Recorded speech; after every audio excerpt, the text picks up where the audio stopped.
Hello everybody, this is GameSpark and I'm here to show you, talk about the review of the Naruto Shippuden episode 300, I think 357, I believe, that this pretty much takes place when, I think the ANBU Black Ops between Kakashi and, and the ANBU Black Ops, I believe.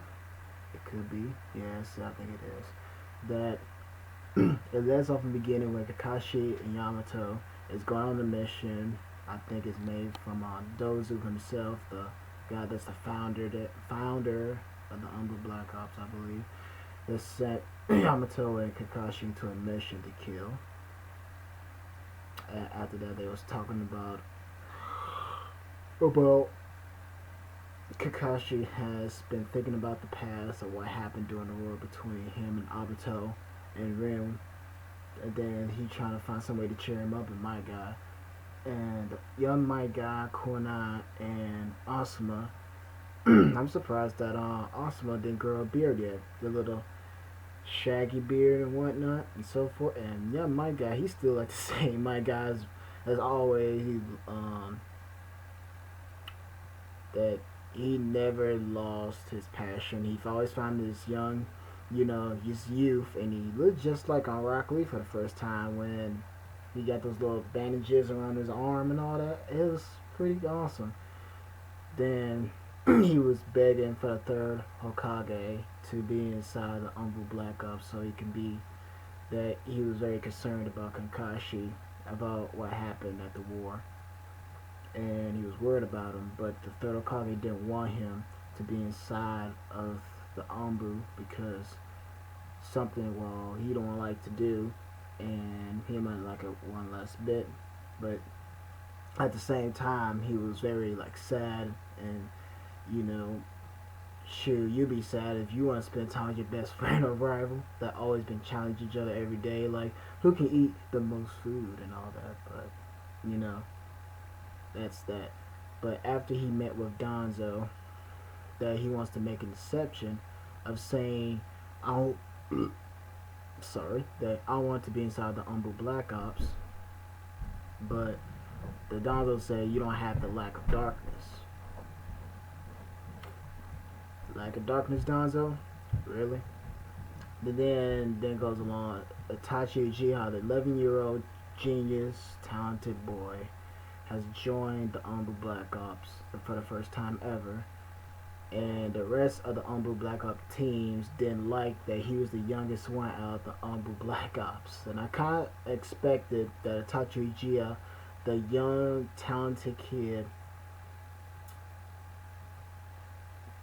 even though he's 11 years old, but he can pretty much do anything he put his mind to, but join the ANBU Black Ops and doing whatever Dons tell him to, that's never going to happen. But after that, Kakashi introduced himself to him and says you got to follow the rules, follow the regulation of being an ANBU Black Op at any means necessary. And then Itachi got home and talked to his father, that his father was very proud of him, that you became a lead, a hidden lead ANBU. And then I was looking at JD Uchiha video saying that Itachi Uchiha was a double agent, that he was working under Danzo, and he was also working for his father as a policeman officer, I guess. Then Danzo was not surprised that he was his father, and because of the Hidden Leaf village of the Uchiha clan, that he was kind of suspicious of, what was going on.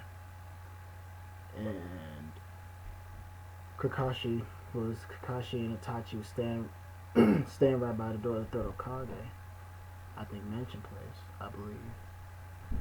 And Kakashi wanted to talk about, well, maybe his past. He always keeps thinking about of what happened, even though he don't want to tell it to nobody, because, something that people worried him a lot. Then the third Hokage got out and told him you gotta follow wherever Danzo tells you to. You have to do it. And then it showed a quick glimpse of Danzo telling him you gotta kill the people that's, well, you know, if you spy on the mission that you tell him to go, that you gotta leave no survivors for the first time ever. I was very surprised at that it was no kidding about he was dead serious on. But he had no choice but to, follow his lead, do the mission. That the third Hokage told my guy, you gotta do the scroll, transfer, and that's pretty much it. Just a quick transfer. If it's fake, then take the real scroll back to the village. Then Kakashi and Itachi was following them.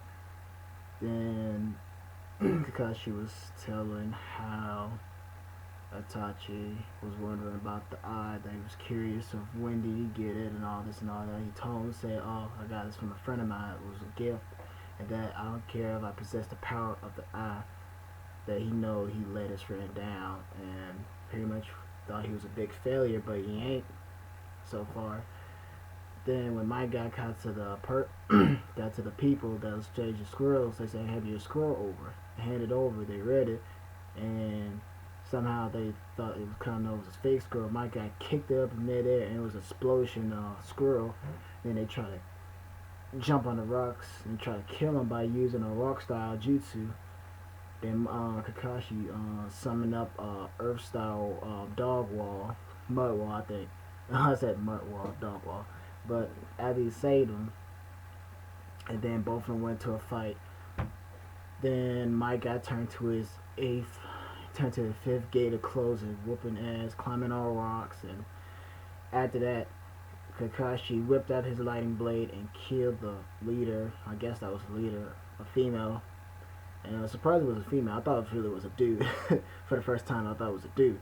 But then Itachi was killing people with his sword, and my guy was wondering why you killing these people, but they was following orders by Danzo himself, so they had no choice. And then my guy came back and talked to the third Hokage, saying that I know why you didn't do this for me, and I didn't like when Kakashi had to do that, and so does Itachi. Well, mainly Kakashi, because he's worried about him, Then he's told him, like, I understand you're very concerned about him, but he can, understand on his own, I believe. And then after that, man, it was just pure epic moment. Then just went everything to a deep drop mode. But I think Itachi, Uchiha, and Kakashi, I think when they was young, I think they have something in common. If you ask me, that Itachi, even though he's 11 years old, he always young. That he can always think of what's going on between somebody's lives that he can possibly help, even though he's not his age. But at the end of the mission, they came back. Yamato asked, did he did good as a new person? Then he said he was better than the ANBU than me, even though he's young and talented. But killing people and part of the mission, and no survivors or whatsoever, it was can't do that after it happened to the war. And they show Itachi waiting outside at the front porch getting Sasuke out of school. It was kind of nice how it was, don't get me wrong, it was kind of nice. Then Kakashi went back to the memorial place to see, his friend, he thought his friend passed away, I guess, and he keep looking at it being sad for what happened. Then Itachi, then the whole Uchiha clan has a big, huh?